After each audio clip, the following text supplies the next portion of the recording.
That's the prize? A free buffet? Oh, well, no, actually, it's not a buffet. It's a special reception at 10 o'clock in the penthouse conference room. Oh, where a spectacular, once-in-a-lifetime opportunity awaits you. What do you think?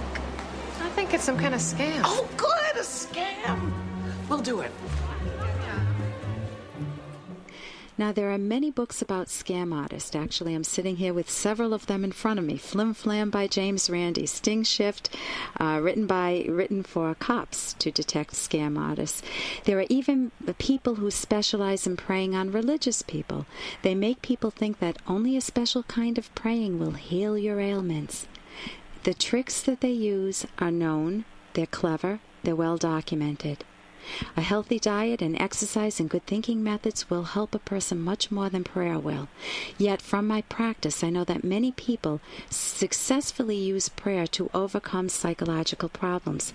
With me today to discuss this apparent contradiction is Dr. Ed Buckner. Dr. Buckner is a part-time educational consultant, or was a part-time educational consultant, who received his Ph.D. in educational leadership from Georgia State University.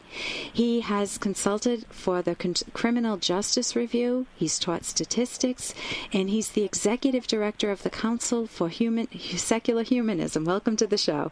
Well, thank you. I'm glad to be with you. So I would love to know, what's going on with prayer? Why do people love praying, or many people love praying? Why do many people feel let down by it? Is there any good in it, or is it all bad? Oh, I'm sure there's some good in it. Prayer means different things to different people under different circumstances. Can you give an example of that? Well, if somebody, when they say they're praying, what they really mean is that they're stopping and taking some time out for some quiet reflection and introspection. That's probably a good thing, and probably a lot of us ought to do that more often. So if I said, Dear God, I don't know what to do about my husband. He cheated on me. Should I leave him or not? You know what? This is the 10th time he's done it. I think I better leave him. I'm sick of this. And thank you so much, God. Yeah. Really, the person's doing their own. They start it with Dear God. They end it with Dear God. But what goes on inside is really their own credit. It's really their own introspective ability. Yeah, I think that's part of what goes on. It depends on what people mean by and what they expect when they pray. There was a preacher in Cobb County, Georgia, where I came from, who said in a newspaper column that all prayers are answered, that the answer is sometimes yes, sometimes no, and sometimes wait. The interesting thing about that, of course, is that there is then no way to test whether the prayer was effective or not, because all possibilities are covered. Interesting. He meant that as a positive description of prayer, and in fact, from a rational point of view, it means that nothing counts as evidence for or against whether prayer is effective. Those folks, I had somebody ask me one time, you're not a Catholic, would you go to a Catholic hospital if you needed surgery? And my reply was, what would matter to me about a hospital would not be what the religious beliefs of the surgeon or what religion he was or whether he was religious, but whether he was well-trained, whether he knew what he was doing, whether he had skills. And whether he valued his profession. Yeah, of course, and whether the hospital had the proper equipment and all those kinds of things. So there have been studies that purportedly show that praying for people makes them healthier or more likely to recover from illness. But in fact, there's no way to do a control for that, because allegedly, at least, there are people praying for everyone, and it's also a strange notion that there is this all-powerful being who is affected by the quantity of prayer, who a little bit more prayer will help somebody heal a little bit better. Why wouldn't he just go ahead and heal him if that's what he wants? Right, and bypass the praying. Yeah. Why didn't he stop September 11th from happening? Right, and I also think that it's important when I've heard over and over again people say, oh, it was a miracle. She recovered from this illness, or she was in an airplane crash and everybody else died, but she didn't. It's a miracle. What about the other people who didn't recover? What about the folks who had cancer and who didn't, who had people praying for them or who were doing their best to survive whatever natural or unnatural disaster occurred? It's not rational to think that just because you happen to survive something that was because of something right. You could ask yourself, is there another explanation for this that's rational? Sure, and not only could you ask yourself, you should. Yeah, it's very important I agree. to think these things through. But people will say, I don't need any explanations. I just have faith in the process. I pray. I enjoy it. Leave me alone. Bug off. I honestly think that if somebody wants to enjoy doing something like this in the privacy of their own lives, they should be able to. But I don't think that they should try to, if they want to say to me in the public arena that it helps and that I ought to convert to doing this sort of thing, then I have a problem with them. Then I want some evidence. Then I want them to show me how it works or why it works. You just have to have faith. Well, You're not going to get evidence. It's a circular argument. What is it that I have to have faith in it? Where do I start with this rational process? You just have to take the leap of faith and enjoy it and let yourself go. A leap of faith to what? I mean, do I take a leap of faith to Vishnu, to Jesus, to Muhammad, to one or another New Age spirits? Somewhere you have to make a decision about in what direction you're going to leap. And it seems to me that you need to use your brain and be rational about these things and think it through and not do what your neighbor wants you to do or what your parents always did. You need to do what makes sense. And what makes sense is not at all obvious, not usually.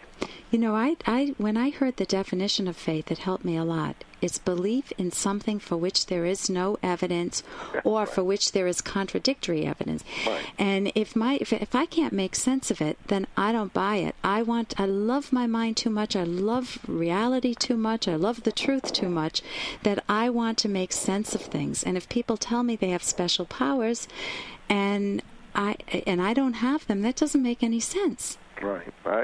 Show me the evidence. Show me some reasons.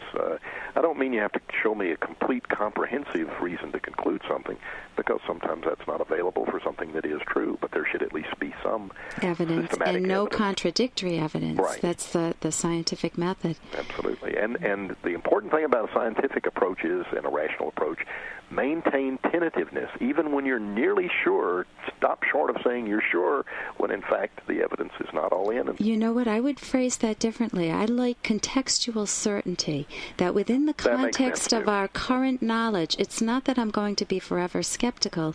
It's within the context of our current knowledge. These are our current conclusions, and we are open to new evidence. There you go. That's right. And there's a big difference between being a skeptic and being a cynic. I don't think it's wise to be a cynic. I do think it's wise to be a skeptic. Oh, I would never. I love secularism without skepticism. I love using your mind well to be able to grasp facts, and knowing when you don't have all the facts and knowing when there could be more facts. That's okay too. Agreed. Let's see. We've been talking about basically the way you use your mind. If we got to the essence of our conversation today, it's, do you use it by taking any leaps, which means that you don't integrate, that you detach, that you disconnect evidence that you have in your mind and you just believe it because other people say it or because you want something to be true. It's wishful thinking. Right. And I think that's dangerous in the short run and in the long run, that it won't lead to your own confidence of your internal confidence, your own peace of mind. I agree entirely, yes. Whereas when you use your mind well and think clearly and know when you need more evidence or when you are confused and you work to clarify that confusion, you love the internal working of your mind. You can admire yourself. And that it pays off in happiness. You're not afraid of introspecting. You can ask yourself questions, and you learn a lot more about yourself. I want to thank you so much for joining me today. Thank you. And it's been a pleasure being with you today. I'm Dr. Ellen Kenner, and I'll see you next week on The Rational Basis of Happiness. Your future hasn't been written yet. No one's has. Your future is whatever you make it. So make it a good one.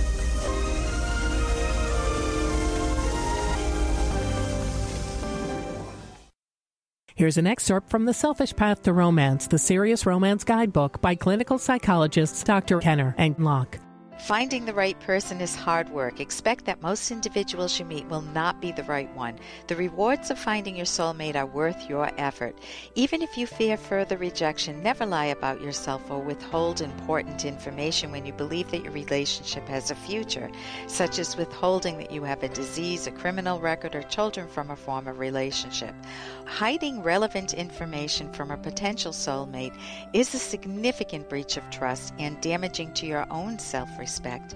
Even if you know you might be rejected, it's better to get the rejection over with as soon as possible, since there would be no future in that relationship. The idea that what they don't know won't hurt them is wrong. It will hurt them and you too. You can download Chapter 1 for free by going to drkenner.com, and you can buy the book at amazon.com.